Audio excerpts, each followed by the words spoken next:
Hi, everyone, and welcome to today's episode with the Vibes that Alma podcast. Here we have Jack, and we're going to be talking about divine masculine and relationships as he is a relationship coach for men. So I'm really excited about this conversation because I truly believe that the way to a more harmonious world is through the integration of both the divine masculine and divine feminine in a way to collaborate, right? To move forward, work forward, and be in balance all together in union.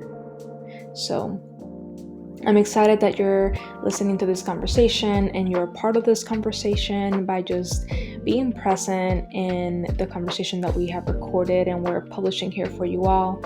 And I also want to give a disclaimer as there is going to be a portion where we talk about mental health, and just know that what's being shared is personal experience and personal opinion. And if you're going through your own personal journey, make sure that you always look out for professional advice.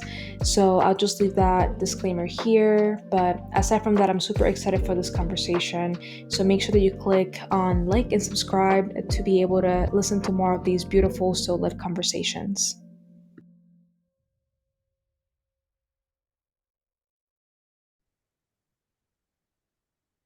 Hi, everyone. Welcome to the podcast, the Vibes That I'm a podcast. Woo-hoo.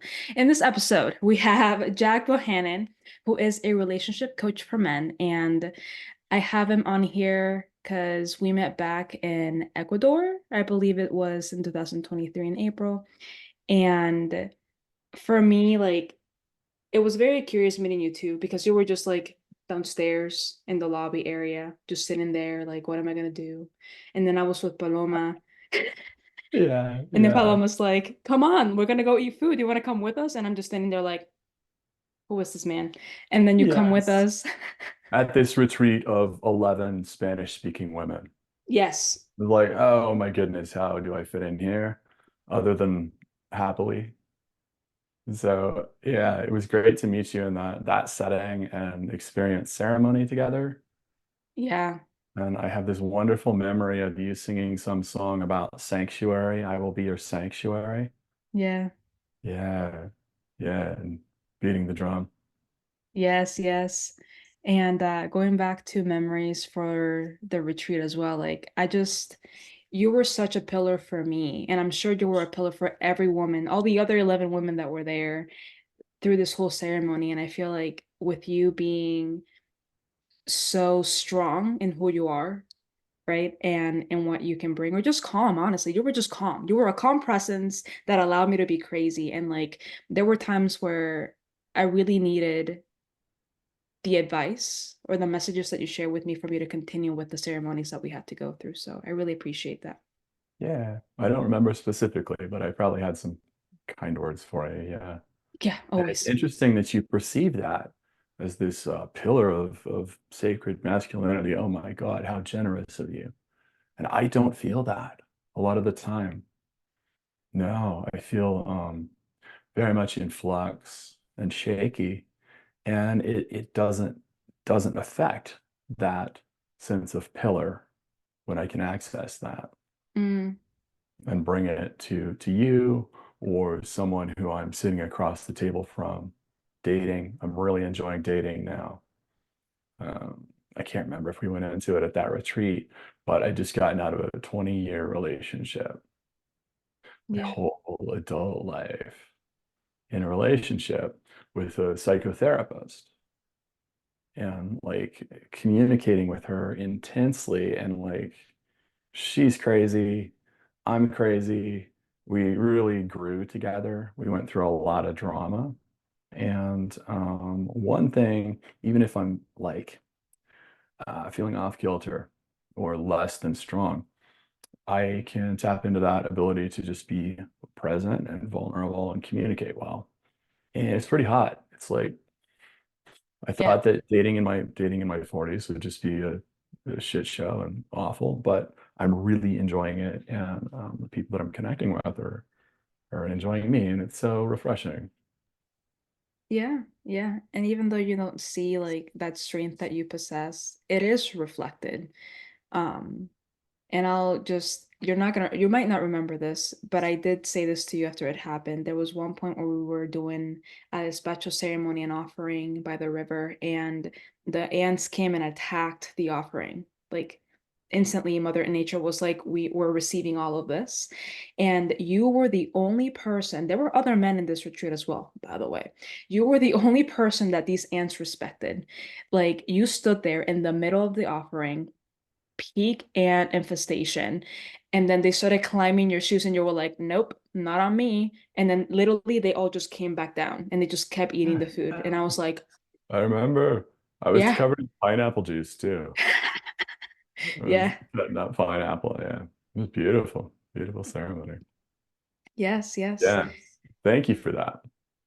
Yeah, I definitely see that strength and maybe don't fit the roles of that alpha man image that's so bold, outgoing, like strong-headed.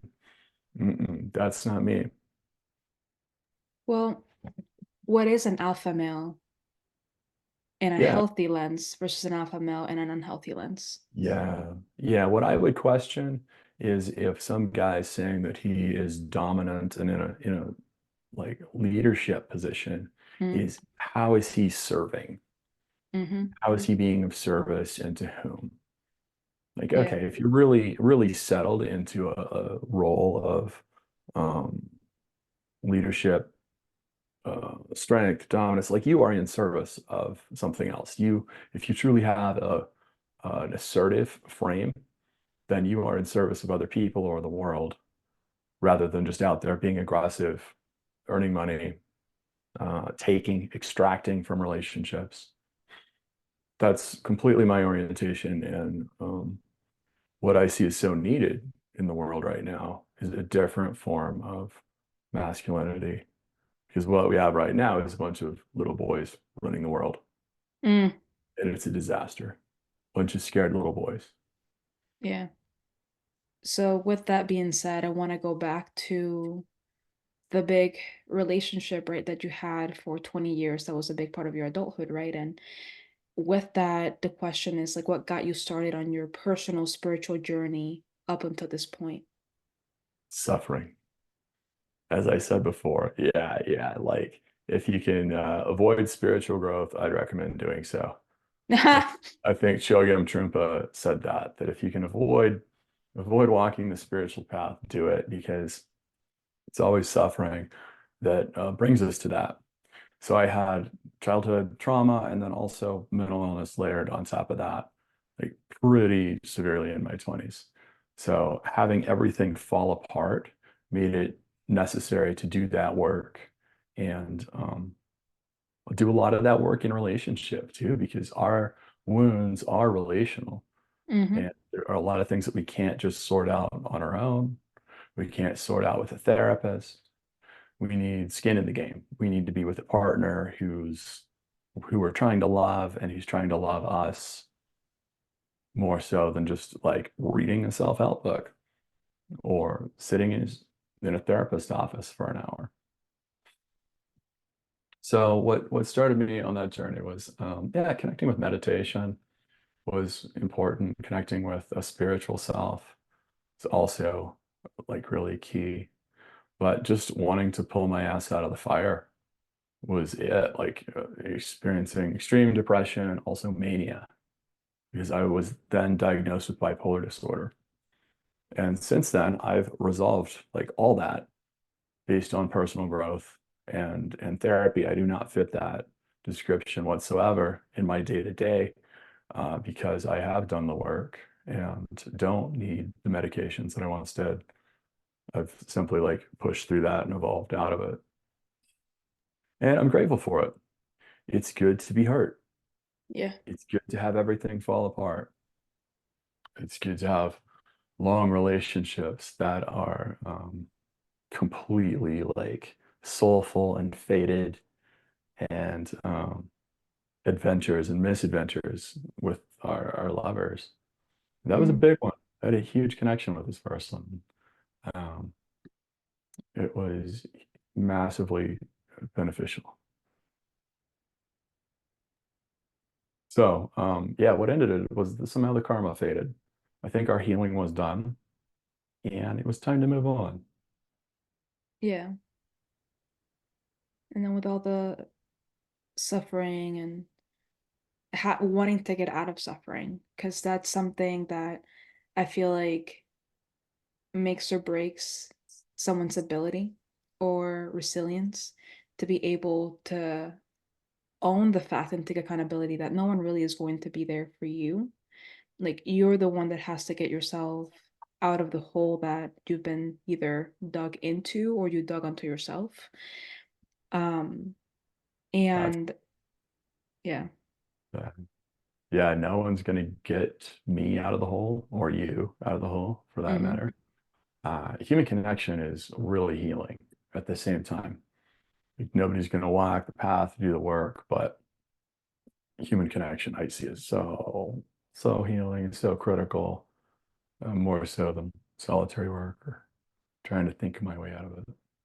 Yeah, because you're able to get out of your own head and get somebody else to give you an unbiased opinion, unbiased perspective, a new perspective into something that could be the key that can change where you're headed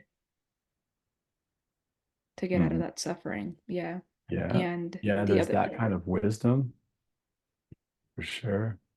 And you were gonna say, oh, and what I was gonna say is with I want to go back to the fact that if you're comfortable with this, right? With the bipolar disorder that you went through and that you were able to work on yourself through a bunch of different ways, right? To be able to be the person that you are today. Because this is an epidemic that I feel like we all have. And it's because, in my opinion, everybody has their opinion.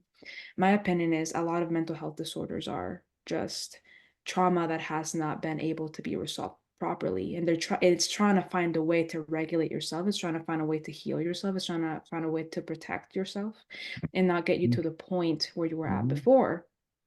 So yeah, yeah, if you feel comfortable going into that journey of the diagnoses and what you did to be able to get out of it and become the man that you are today. yeah, absolutely. And I think that we limit ourselves based on that trauma. Mm, And especially men just don't talk about it. They don't deal with it. yeah. We're coached by society to be tough, to push through, that there's some formula that we're supposed to live up to. And in fact, when we just push away everything that we feel, we lose our self, we lose our instincts, and yeah, we lose a lot of power, and men become frail and aggressive. So reactive, needy egos, and aggressiveness. So, yeah, my journey in working out of that was a lot of therapy at the time, Hmm. and talking that through, and it got to where I could like talk about my family of origin story just backwards and forwards. I was really good at therapy. It was like I was acing therapy, which is sick. Like that's Mm, not a healthy place to be where um like good at therapy. That's nuts. You want to do therapy for 3 or 6 months and move on. And then maybe 4 years later, it's going to be beneficial to do another round of therapy. But mm, perpetual, like, I'm just going to be in therapy forever, healing journey forever is not a healthy place to be, actually. There comes a time to just limp forward and be of service to people. And I finally found myself at that place where it's like, it's all my responsibility. As you said, no one's going to do the work for us or move forward for us. And I soaked in plenty of that wisdom from other people. What really helped me, was pivotal, was sitting in men's circles.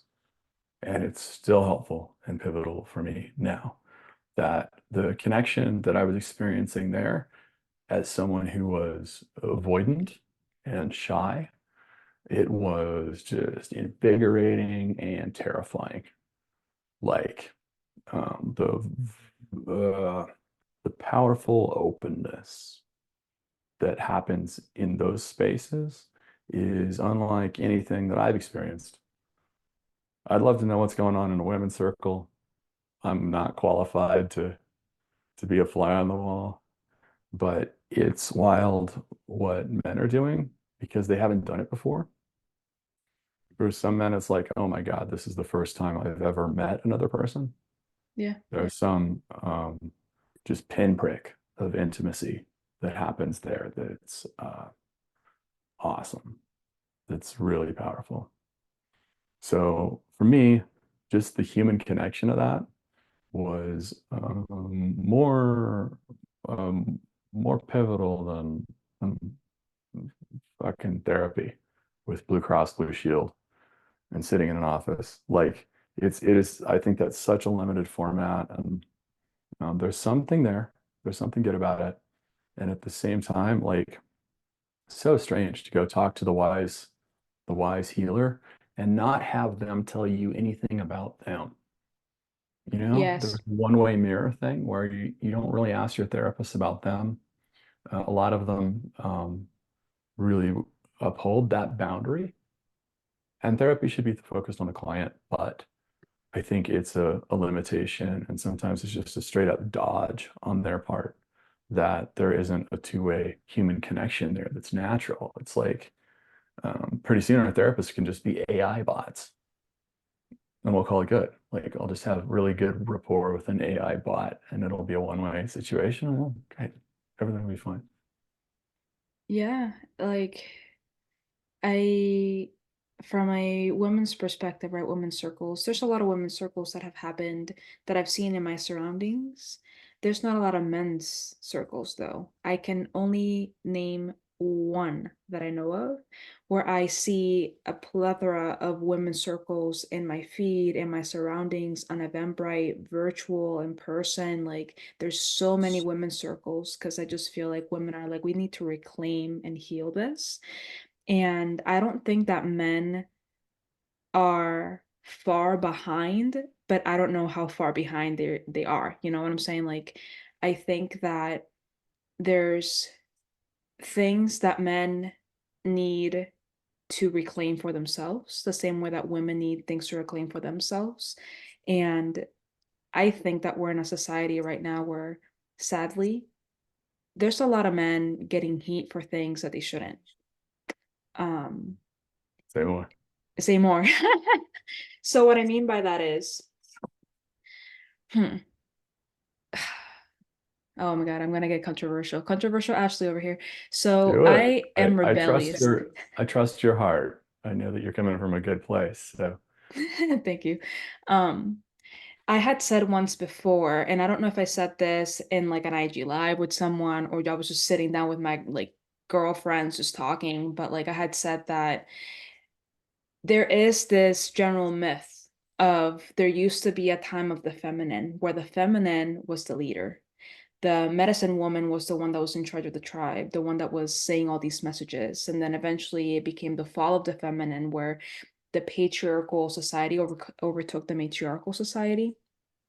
And a lot of different women believe that we should go back to a matriarchal society, whereas I believe that it shouldn't be matriarchal or patriarchal. It should be coexistence, it should be harmony, it should be balance.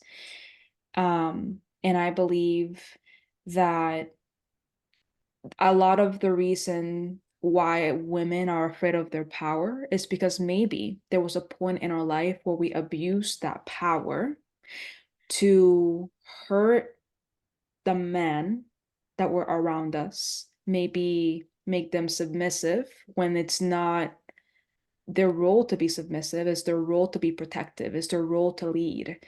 Now, a woman tells you, this is what I want to happen. And a man is like, this is how it's going to happen. That's what I believe. Um, and a woman is like the dreamer, the one that creates a vision, the one that visionizes the vision, whatever. And then the man is the one that's like, all right, this is the plan A, plan B, plan C. Follow these instructions. Mhm. trust me in these instructions and then we're going to get there. But it's like you have to trust. The man has to trust the vision of the woman, and the woman has to trust the instruction of the man. And I think that at one point women didn't trust men. They just wanted to overtake the power. And that's when the men were like, bet. And then they were like, patriarchy. So that's my view Uh, on that. I don't know if yeah, that that's even, oh, yeah. that resonates. Yeah. Yeah, that's really interesting. And I know that there are all sorts of different ways that societies have organized themselves throughout human history. And that human history is really long too. This is one of Yeah. my favorite topics, actually. How we're organizing ourselves now or reorganizing ourselves based on gender and power dynamics and our economy and how we did previously. And it's interesting to hear you talk about a matriarchal society. And I think there probably have been a few.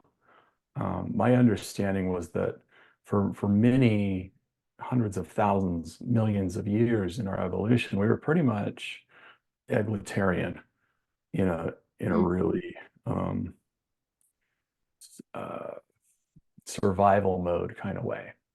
mm, So we got a human body that hasn't evolved much in 10,000 years, a culture that's evolved a whole lot, and then a recalibration based on a change in the workplace or the style of work. mhm, So there's all this talk of competition amongst men. The men are competing with each other, competing for women, competing for resources. But up until the beginning of agriculture, we were really competing as a group for survival. It was really, life was not focused on the individual. It was focused on the group and a small band of people trying to avoid starvation, mhm. of early humans trying to avoid starvation. Um, and I've heard a feminist author, I forget her name, uh, posit that the introduction of the plow was really the beginning of patriarchal society. The introduction of the plow because men were able to work a plow better based on our upper body strength. That this particular change to our economy meant that men had more control over resources, and we were also able to store resources.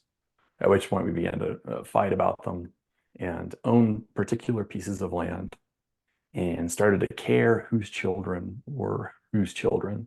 Mm, Whereas before, things were probably in many societies matrilineal, as in life is an orgy, and whose kid is this?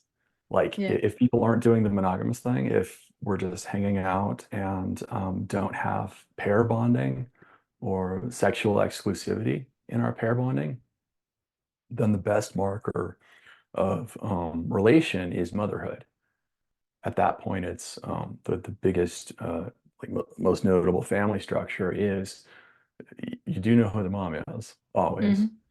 Whereas in a small band of hunter-gatherers who are all very friendly family and trying to stay warm, you may not know who the father is. And it's just a change to how we've reorganized society based on not starving. So yeah, I'm interested to hear your thoughts on that and interested in um, how that's gonna work out in the future as work continues to evolve, as women begin to out earn men in certain professions, or earn equally to men. Yes. So it's very interesting that it was something as simple as creating a plow, right? That reclaimed or gave more power to a man. And I just imagine it just being like control. And it's like, this is how I want my life to be. And like, this is what I want you to do. And I don't know. It's just interesting. I feel like some people get like drunk off of power. So the moment that they have that, they kind of hold on to it and they abuse it. And it's more about how can you find balance, which this is where I feel like our society is going as a whole, because at the same time that I am seeing a crap ton of women's circles out there, I'm also seeing women, not a lot, but I'm seeing a few women that are talking and expressing themselves in the way that like men need this too. Men need healing too.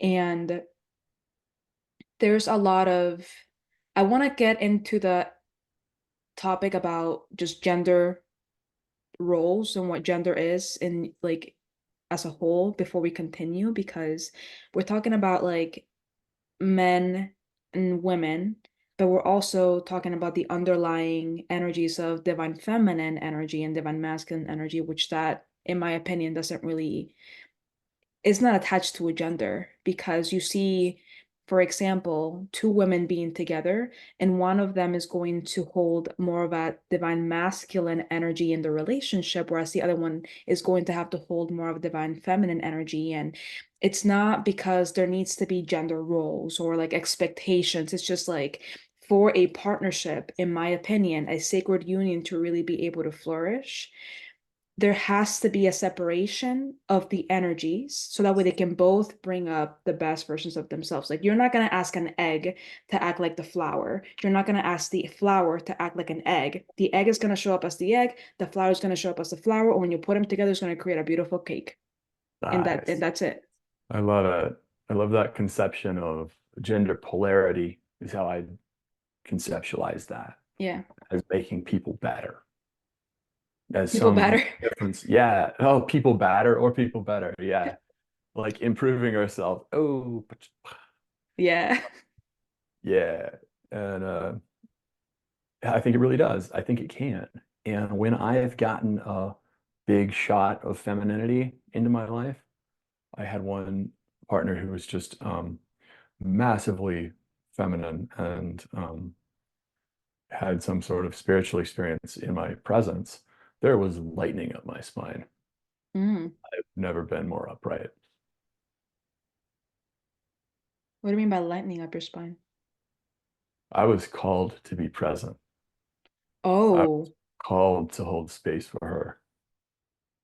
I was so deeply in the moment with her and managing her experience in a way that was holding her and protective of her and just in awe.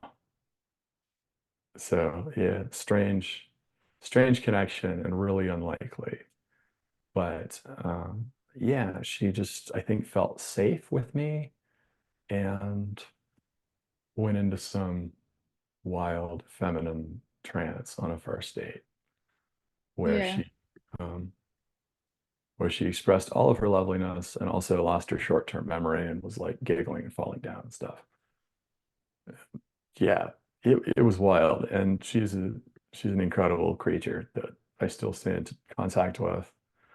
Um, yeah, so it feels really good to have that polarity within nature. It's always like a molecule is giving, a molecule is receiving. There has to be some exchange, and there has to be like a positive force and a negative force, just like magnetically or electrically or physically. That this thing goes in that thing. It's like everything in nature connects like that, whether it's a electrical socket or pollen on a flower. There has to be some difference in order to make life, in order to create a dance Hmm. between these entities. Yeah. Same thing with like pyramids. They usually have a sanctum underneath the pyramid itself. It's like you have the womb underneath the pillar, and then the pillar Mm. projects the energy. Interesting. Yeah. Interesting. So there's something underneath a pyramid. Mm-hmm. Usually. Yeah. Yeah. Yeah. I've never been. Oh, I'll have me to neither. I check just it watch a out. lot of documentaries. Yeah. Cool. Well, we should go sometime. I'll meet Yes, you over yes. there. Cairo. Ooh, Yeah. oh my God, yes, I want to go. Gyro in March. Let's do this. Okay, in March, that's a little too soon. Maybe March of next year. Okay. Okay. March 2025. Yeah. Let's go. Let's go. Great. So I want to talk about, I really love the fact that when a woman showed her fullness in the feminine, there's two things that a man can do there. Either one, buy, or two, like stand in that masculine expression. Hmm. And they just reminded me of I'm watching Love is Blind because which woman isn't? And there is if you watch Love is Blind, spoiler alert right now. Yeah, yeah. There is actually not too much of a spoiler alert. I'm not gonna say names. There's a woman that she knows her worth. She knows what she's going to accept from a man and what she's not going to accept from a man. And she makes it very clear when there comes a point of a little bit of tension and friction in what's happening. Like Love is Blind is this experiment of like two people getting married. So it's not the same thing as you just talking to someone for talking. You're talking to someone to see if you're gonna be husband and wife. And then at one point she's just like, all right, like where is this going? Like I'm pouring my heart to you. What are you feeling? He's not being upfront. He's doing this like F boy type of stuff. And she's just like, by the next meeting, you better tell me what you want. And then at that point, if a man, in my opinion, is a boy, he's going to squirm and run away. And he's not going to be able to receive the assertiveness and the straightforwardness of a woman. Versus if a man can truly be in his masculine, yes, that might hurt his ego. Yes, that might make him feel like, I don't know. But at the end of the day, he's going to have the capacity to just sit with that and be like, all right, do I truly want to show up as a mature man for this woman and let her know, hey, I'm not interested in you. I do appreciate you, but bye. Or still show up for the woman and be like, I do want to continue with you, right? Just be a man about the situation. And I feel like that example that you said of this woman becoming a full feminine presence and you having that lightning strike and you became a full masculine presence for her, like I feel like that's how it should be between two people, Hmm. Yeah, ideally, it's a ideally. pretty rad way to hang out. It was incredible. And I had experienced enough of that philosophy of masculine feminine polarity and done enough men's work that I kind of got it, what she was going through in that moment. Um, and yeah, she kept saying, "Yeah, you think I'm crazy. You think I'm crazy." And I said, "No, no, I don't." And she was kind of expecting me to turn tail and run. And I was enjoying myself way too much to do that. Yeah. I think the only real thing that happened there, she's a remarkable person, and to a degree, I just feel like I was in the right place at the right time. But I also made her feel safe, that she Yeah. felt safe with me. There was something about my presence where I was being straightforward with her. I was communicating directly who I was and what I wanted. It sounds like maybe on that Love is Blind show, they're not doing that so well. That Yeah. somebody's out of sync, and if we are you hearing the beeping that my computer's making? Is this the woman that we're talking about? Are you hearing the beeping? Yeah. Sorry, no, it's just somebody texting me like crazy. Oh, you're fine. You're fine. Um, no, we text each other occasionally, but she's in Colombia, and um, it's not meant to be. We had our moment, and the moment is forever. But um, maybe I'll see her again sometime. Yes, yes. But yeah, whoever's texting me on my computer, because I get the notification on my computer, has interrupted my train of thought. Oh, well, I'm Um, gonna give you a different train of thought then. sure. This all Yeah. leads to the superior, in my opinion. Everything that we've been talking about, because I started reading The Superior Man because a friend of mine had said that she read it and she thought that it gave a beautiful insight to her. And I was like, okay, I'll listen to it to see like what this book is about because the superior man talks about how a man should show up in a relationship with a woman. And again, we're talking about a masculine energy with a feminine energy here. So it's a little bit past the gender role. Like if you can accept within yourself that you're mostly a divine masculine energy when it comes to showing up in the world. The Superior Man book would be a good book if you can get past the whole like man and woman, because that's what the author talks about, just a man and a woman. Um, but it pretty much talks about that we've been talking about, how a man should be able to stand in full masculine presence for a woman that's in a full feminine presence, and the less of a quote unquote masculine presence the man can stand in, then the more masculine the woman has to become, because it's an energy. When you're partnered with someone, you need that seesaw to be able to be Mhm. balanced and harmonious. Yeah, Yeah. yeah, absolutely. I'm familiar with that book. I believe it's called Way of the Superior Man by David Deida. Deida. And yeah, it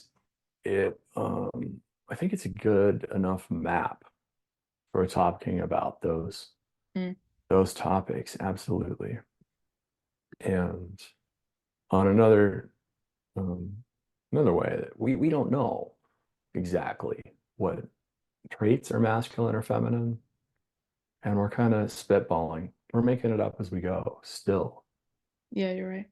But what I see is very true, and that what you're saying is that women have embodied all the traits, and they're exhausted, and men are worn out too. They don't know how to be or what to do. And it's very confusing to a man, myself included, to be with a woman who could pretty much do life on her own. So far as our last set of gender roles, where the man was the protector, provider in the 1950s, and the woman was this nurturing, stay-at-home presence. Um, the man doesn't have that anymore. Like men don't have that role to fall back into. Hmm. And women have gone out into the workforce and demanded equal pay quite righteously. Like, no shit. And they have competed in the work world in the mode of men to be taken seriously. Women have to be more assertive, bolder, more exacting, more competent, um, more forceful to do the corporate ladder thing. And then they bring that energy into their dating life. And everyone should have access to all of the behaviors that they want to engage in, Hmm. really. And I think at the same time, there is something that's masculine or feminine. There's something that's giving or receptive. And there is a mode of masculinity that is fundamental, even if the behaviors that come on top of it are really variable. So like you show up with a lot of force, a lot of clarity, directness, assertiveness. You're running a business, like you've got all this going on. You've got a relationship that you're engaged in too. You have this very full presence, and you must have a hell of a man somewhere in your life. He is somehow meeting you, and good on him. So, can I ask how that showed up in your relationship? And has he read the book? He has not read the book, um, and how it showed up in my relationship, and I'll go over both of those questions, I guess, is so the Way of the Superior Man, I started listening to it, but this is a book written by a man for men. So at some point, I'm like, I understand what this man You're is reading saying. this. I know, Yeah. And you and your girlfriends were reading this book. I'm like, I we're know. fucked at this point. I forgot to ask if I can curse on your podcast too. Oh, go ahead, curse, fuck, Okay. bitch, whatever, Yeah. it's fine. Okay, great. So Cheers.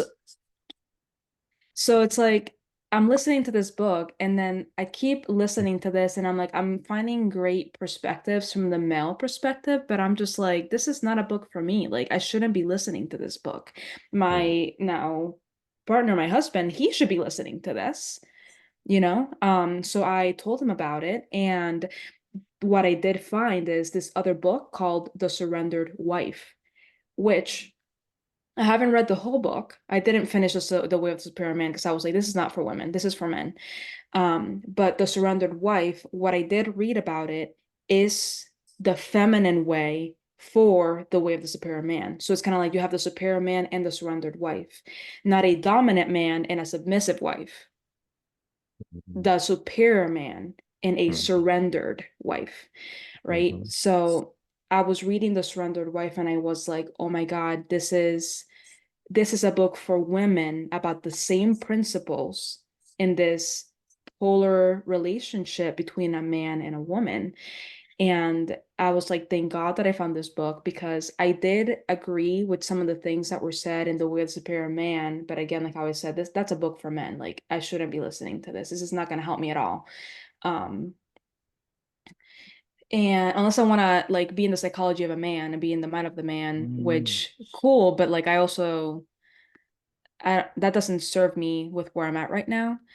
I need to find more of that feminine way. And if I'm being honest with you in my relationship, and I'm just going to be like obviously honest, but I'm always honest, is that it was a struggle because I am assertive, I am dominant, I am a go-getter, I get shit done. And I was having an issue becoming this feminine person. So the struggle of masculine and feminine started when we moved in together, and I was like, I don't want to be your maid. And it's not about being a maid, it's about, and that, well, I felt like I was being a maid because I felt like I was being the quote unquote stay at home woman when there was such a repulsion from me to be that type of woman and show up in that way. Yeah, yeah, Um, interesting, interesting, interesting. Um, yeah. yeah. I'm really curious about what that repulsion was, and then also what drew you to want to embrace more femininity in your being. Could you speak to that? Yes, the repulsion came from not trusting anybody but myself. Oh, wow. So there's a distrust, and there must be a distrust of men too in that, because we've been kind of crazy creatures for like at Yeah. least the last 1,000 years. We've rather been dickheads. So Yeah. yeah, I hear you Yeah. on that. And was your man able to help you access a feeling of safety? Yes, he is the first man that has been unwaveringly a safe haven for me. Yeah. Even when he's struggling, he still finds a way to make sure that I feel heard and secure, whether it's in that moment of that tension or following the moment of that tension. So with our relationship, we were like dating for like 6 years before, or like 5 years before we got engaged. Then we got engaged, and then like now we're like married, but recently married. But like during the whole time of our whole relationship, he has always been someone for the most part. Maybe not at the beginning, because that was college, and college days are a little different. But for the most part, um, he's always been someone that has been able to listen to me and then make me feel secure, which I also feel like it's because I would listen to him and make sure that I followed his point of view and I kept him in mind whenever I would do things. So like he felt like he could lead me sometimes, not control me, but like lead my decisions and have input in those. And I would take those into account. And because I was able to allow him to have the space to be a man in our relationship, he allowed me to become a woman in our relationship as well. Yeah. It sounds like he felt respected by you. Yeah. That's a lot of value, a lot of power in that you're offering him and that he's able to reciprocate. Yeah. Super cool. Yeah, good job. I'm Even trying. without even without reading the book, you guys, even without him reading the book, he's got it going on. Yeah. And yeah, being able to listen is such a valuable skill for a man. And it's not something that we've been taught until recently. And we're supposed to it's like another thing on our plate that we need to listen empathically. It used to be, be tough, make money, um, go to work every day, like bear all this responsibility, and the payoff was, I don't know, outsourcing that that empathy and nurturance to women, and just like simplifying it outside of my emotional awareness or the man's emotional awareness. And the act of being able to listen and communicate well, it's just fire with women right now because it hasn't happened, because it's new, because so many men struggle to just hold their center and do that. It's really powerful. Yeah. Yes, yes. Yeah, I'm interested in how you feel about some of the language of surrender, what that means, and this idea that men lead, that men are decisive and lead somehow. How does that play for you?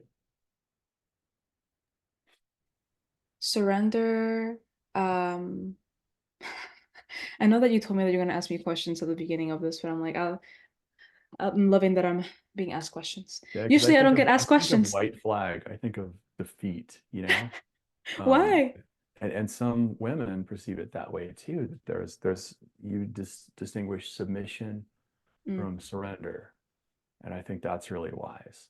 That surrender sounds so graceful, yeah, and it is a release of control, in my understanding, yeah, but it's not necessarily a release of power. yeah. And as a woman, I'm wondering how that lands for you, because there can be some disgust at a traditional role of homemaker, and a pathological kind of surrender or maybe submission in that.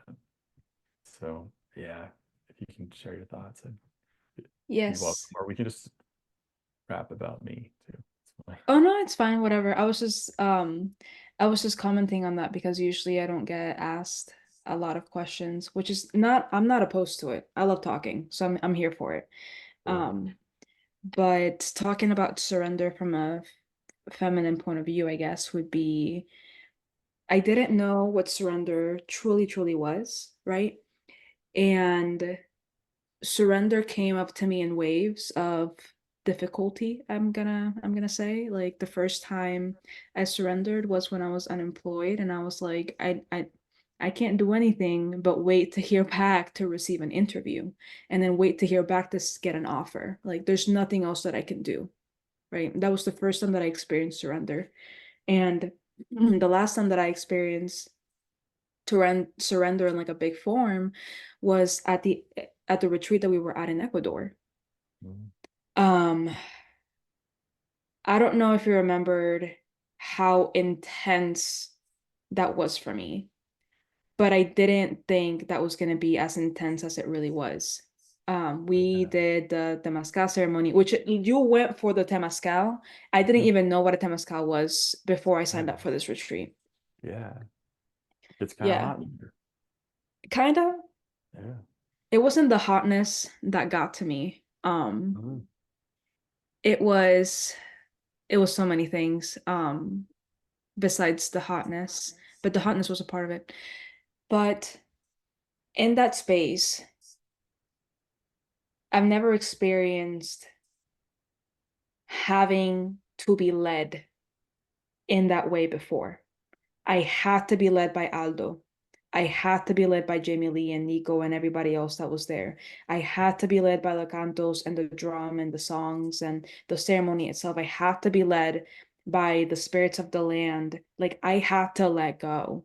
If I wanted to make it out and be okay, if I wanted to make sure that my experience was fine and I wasn't going to drive myself insane, I had to let go. And I had to let go to the point that, like, I had to lay down. You're not supposed to, but I had to lay down. I had to become a full baby, fetal position in this ceremony and just let go. I'm not doing anything. I'm not singing along. I'm just breathing and riding the wave. Um, and I almost left. And I remember, and I mean, it was such like a big mess, but like Aldo helped me, Nico helped me. At one point I made eye contact with you and you were just like looking at me and you're just a pillar in the back, like, I'm ready for the next round. Are you gonna stay? And I was like, you know what? Yes, I'll stay. So that was the first time that I really, really, really had to surrender, and I knew what surrender was through that ceremony. And I don't advise it for everybody out there, but if it keeps showing up in your life and you keep hearing temazcal or sweat lodge, right? That's what it would be called, like in English. Like you should find a connection with someone that leads them. For anybody listening, make sure that you feel safe with the person leading it first, because you're gonna experience surrender like you've never experienced it before if you've never done this. Mm.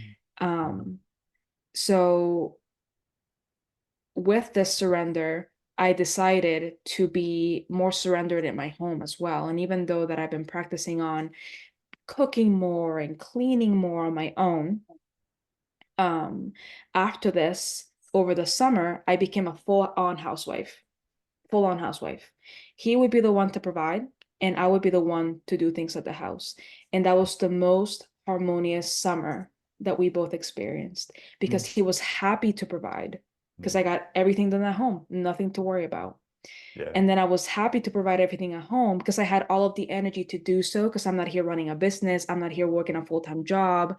I'm literally just taking care of our home. That's the feminine house right there. Yeah. Like literally the wheelhouse of the woman is the home Yeah. space. You were nurturing. You were Hmm. nurturing that space. And um, that is interesting to hear you talk about your experience at Temascal and surrender. That you're like, okay, I'm gonna release into this. For me, and maybe it's my man brain experiencing it, it's like, okay, this is a test of endurance. Yeah. I'm going to, because for those who don't know, Sweat Lodge is very hot. It's very dark and it's loud and there's drumming inside and um, too much. It's overstimulating and understimulating and it's um, maddening and growth provoking. For me, I was like, okay, well, I'm going to endure this. I can endure this test and sit upright for as long as I can. Though the time came to lay down too. Like I was not upright the whole time. A couple of them that I did were hot. You know, like what's actually self-caring? What's reasonable here? Because heat rises and it's a little bit cooler on the floor, so you can moderate your experience by going low. And it's only like what, 130 degrees Fahrenheit on the floor? Nothing. Yeah. Yeah, nothing. So yeah, for me, it was a test of endurance and ritual um, to work with the intensity and not yield to the intensity was how I saw that. Whereas you were like, I'm gonna release into this experience and surrender. Yeah. Yeah. Have you found that you're practicing surrender in some of your worldly activities, the things that would be seen as traditionally like extroverted and masculine and building a business and networking on Instagram or whatever, like all this worldly superwoman stuff that you're doing? Does surrender play into that, or are you just tapping into something that's fundamentally masculine? It used to be masculine. Now I'm surrendering. And the way that I surrender now is by, if it doesn't feel like I have the energy to really be able to create and birth this event, this workshop, or this conversation that I'm talking with someone on Instagram, then I'm not going to go through with it.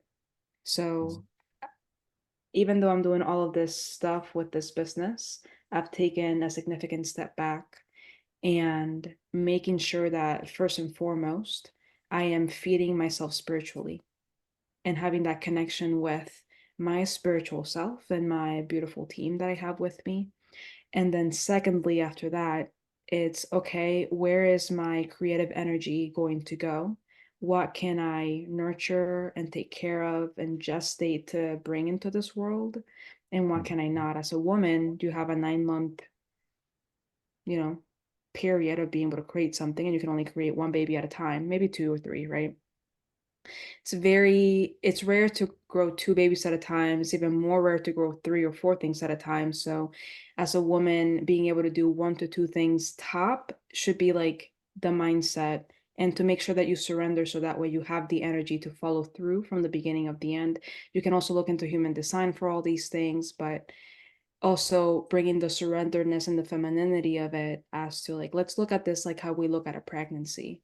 So you also need the support as a woman when you're pregnant, before, during, and after. So am I calling in help? Am I calling in support? Am I delegating tasks? Am I allowing to collaborate with other women? And that's something that I've also surrendered into, collaboration instead of domination. Mhm. Yeah. Nice. Yeah, that's wisdom to be falling back into self-care Mm-hmm. and what is manageable for you at the time and Yeah. collaboration all the way. Yeah. Yeah. I hope that the future is more collaborative than it has been for the past 100 years. Yes. I Less hold to that. less aggressive and more collaborative. And I'm not sure we're going to pull it off. I really I think hope, we will. but um, it's something. It's a bit of a conundrum for men that we have been taught that self-worth is achievement a lot of the time. And many of the things that the world most needs right now are abstaining from things. Mm, I see us as 50 years away from some serious environmental trouble, maybe 20 years, and changes in the way we grow food and are able to sustain life or not sustain life. So it's a big jump to back away from a traditional like me first ego and into something that's more collaborative and not so competitive. yeah. And that Yeah. actually goes perfectly in alignment with the era that we're entering with Pluto and Aquarius. Oh, okay. I don't know a thing. I don't know a Okay. thing about astrology, but I've been dating in Boulder, Colorado, which is just Mm. like this liberal stronghold. So I'm beginning to get a clue. Yeah, I know You're what a Scorpio is. you're gonna learn Pluto and Aquarius soon. Okay. Okay. Yes. So what's going to happen with Pluto and Aquarius? Exactly what you said. Aquarius is this, just generally, Aquarius is about the community and what's better for all versus the self, and how to pour into the community, how to pour onto others for the sustainability, I guess, of the community. And Pluto is just something that undercovers the shadows, finds the key to transform so that we can continue being sustainable as a society. So with Pluto and Aquarius, there's going to be a lot of things that are going to come about technology, the way that we utilize technology to make sure that it's good for the whole community instead of for the individuals. Same thing with agriculture, which is another form of technology as well. Same thing with the way that we are in community with each other, which goes back to the masculine and the feminine, and how to collaborate as a whole to continue growing, continue moving forward. And I just feel like everything that we've talked about with Pluto and Aquarius is going to help us understand how this me mentality is not serving anybody.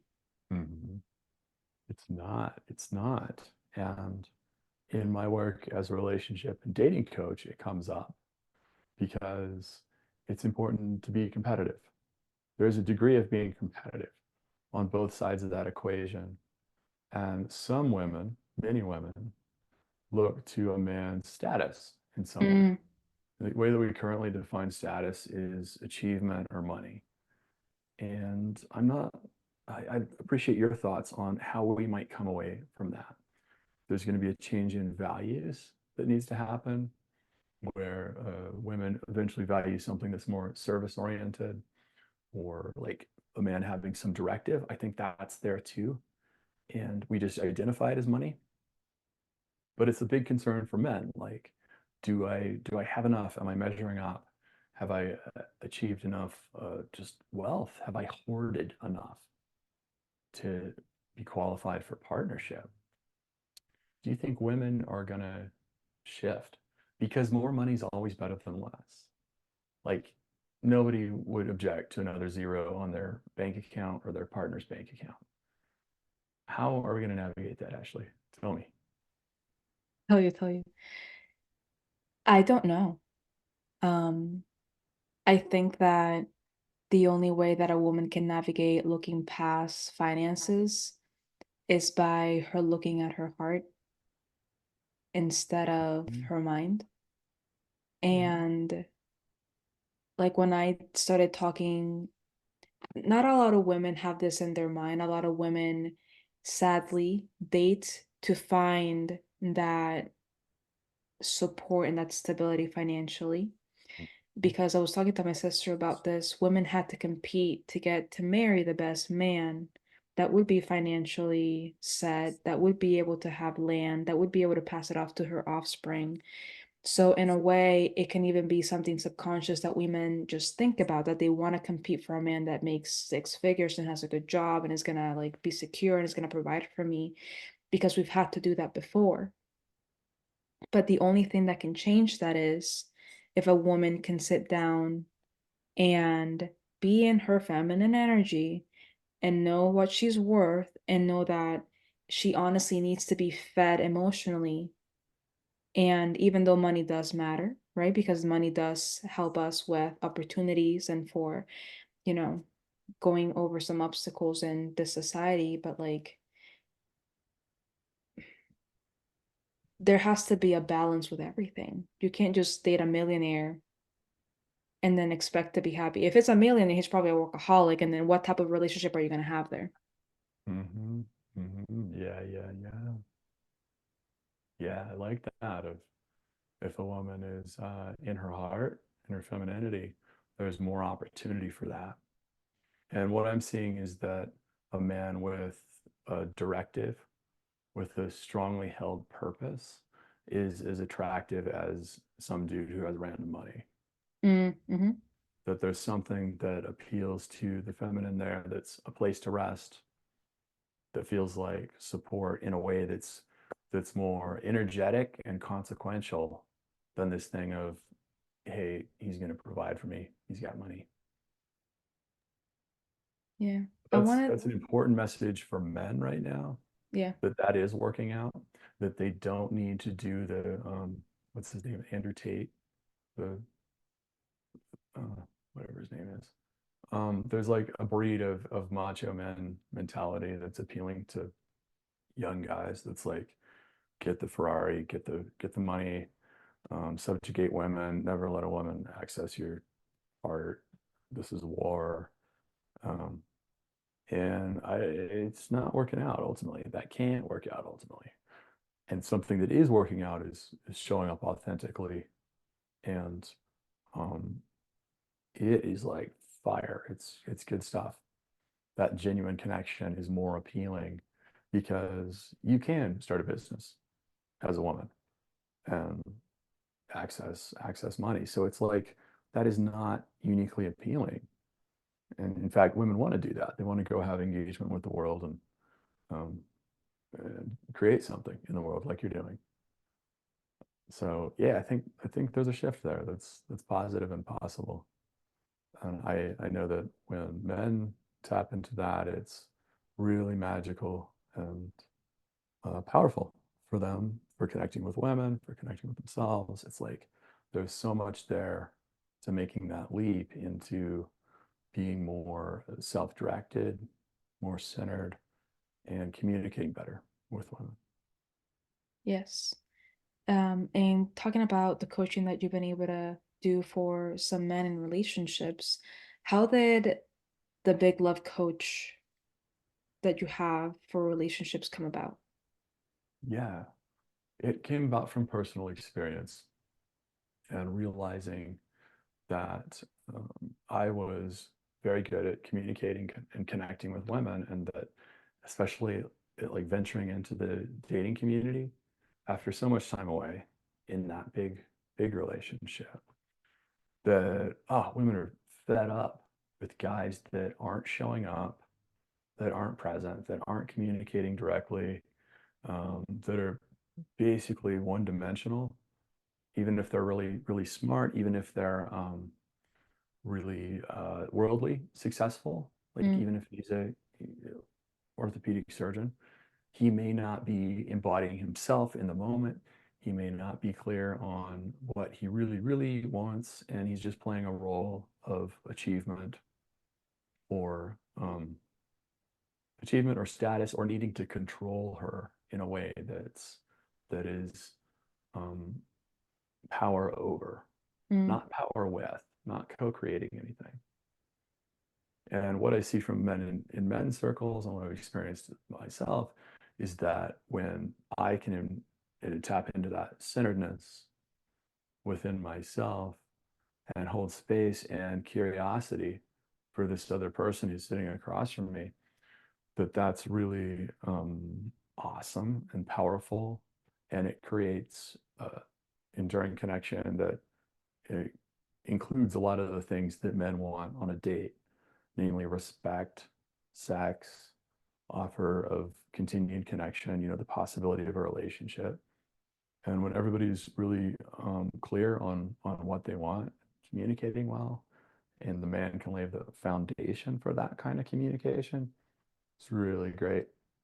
And the relationships that aren't supposed to be there sort themselves out pretty quickly mm-hmm. because just like there's no bullshit. Just, I do not allow bullshit into my interactions, and I monitor it myself pretty well. Like for sure, not 100%, but maybe like B plus at this point, so Yeah. far as self-reflection as a discipline for connecting with others and connecting with women. So that's my ethos, and I'm inspired by this problem that you present, Ashley.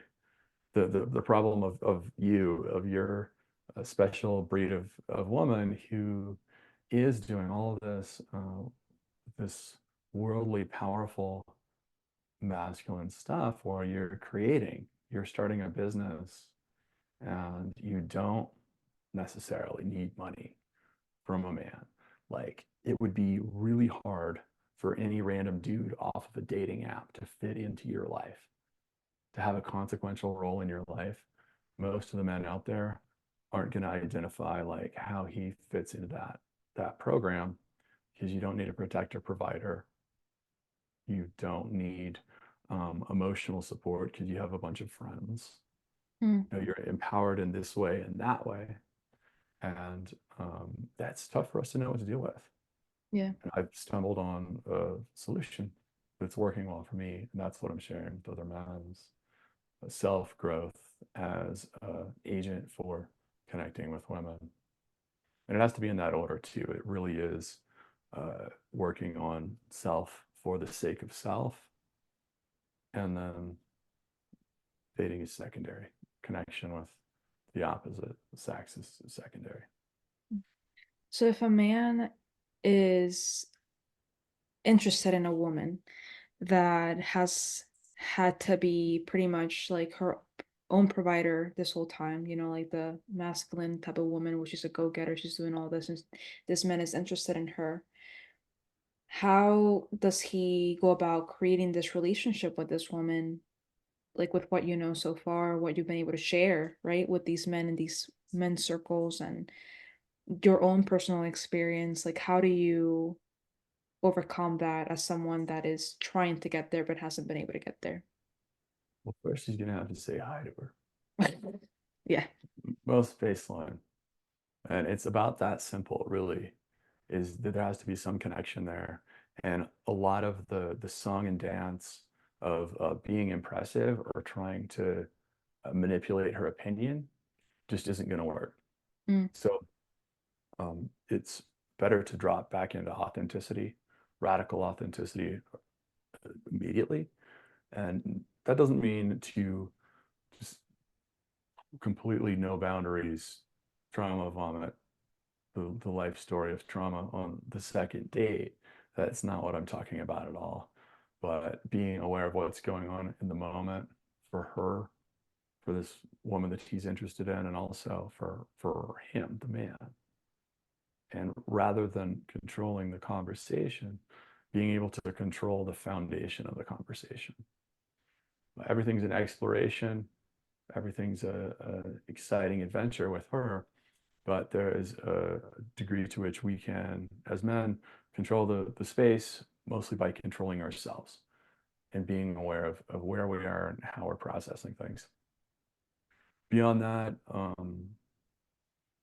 yeah, there's some ways to connect that are fun and um, really intimate in conversation, so far as talking about what we're talking about. Yeah. It's so great to get to the point with a friend or a lover to be able to talk about what you're talking about. Yeah. And that's like, oh, okay, now there's like a we on the team at that point. And it can happen a lot quicker than we usually do.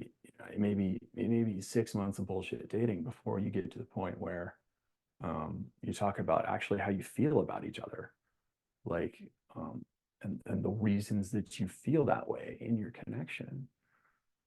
Whereas if you just do that on the first date, it's really hot and it's either there or it isn't.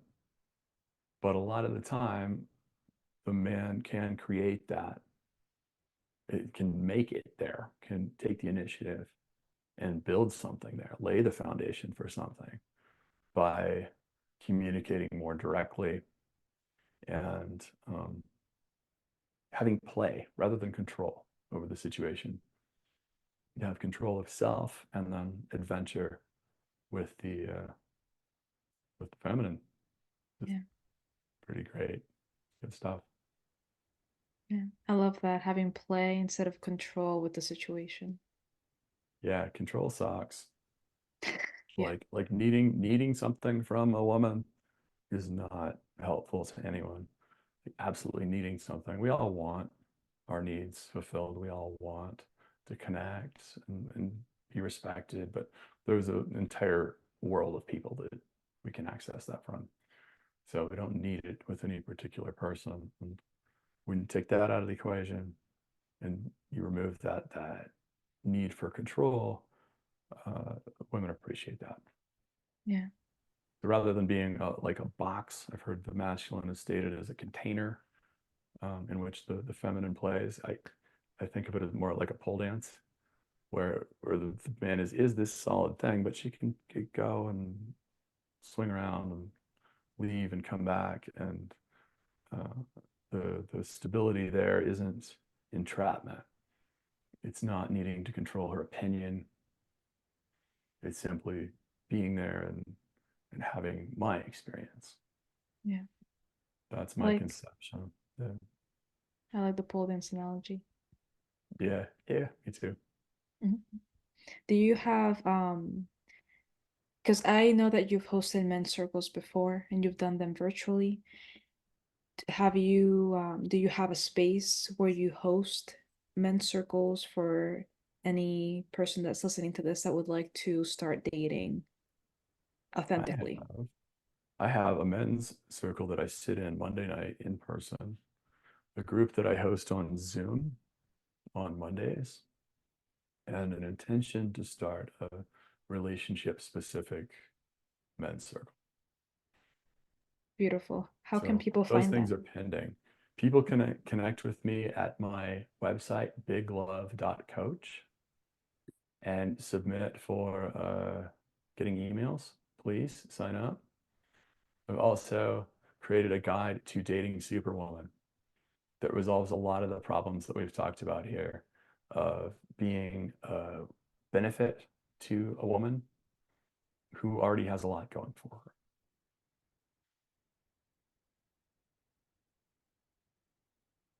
I was writing all that down so I can have it in the show notes. So if you're interested in connecting with Jack, I'll have the website below so you can subscribe to the mailing list, get that guide to dating superwomen because we're amazing. And the Sure. Instagram, the Instagram big love underscore Underscore coach. coach. Yeah. Website biglove.coach. Let's go, big love that coach. So with that being said, are there any last comments or advice that you would like to give to anybody listening to this regarding divine masculine presence, divine masculine dating? Yeah. My best conception of masculinity through evolutionary study and archaeology is that the masculine was doing what's necessary. We can't have kids, and that leaves us in this weird, stray place. But we have always done what's necessary to facilitate survival of everyone. That's my deepest conception. And then everything else is up to you on what you want to make that look like. It doesn't matter if you're wanting to perform the homemaker role at that point. It's more of a how than a what. So there's a lot of flexibility out there for guys, all sorts of guys to embody their truest self and connect with the women they want in the way that they want. It's just a matter of changing how we do that. I love that. And thank you so much for having me on the show. Holy smokes. Of course, of course. Appreciate it. Thank you so much for listening to this episode of the Vibes That Alma podcast. Please make sure to click like and subscribe. And if you want to connect with Jack, all of his information is down in the show notes. So make sure to look out for that. Thank you so much for being here with us today. And I hope you have a great rest of the time that's left for today, whether it's in the morning, afternoon, evening, wherever this episode may have found you. I hope you enjoy the rest of your time well. Until next time, bye.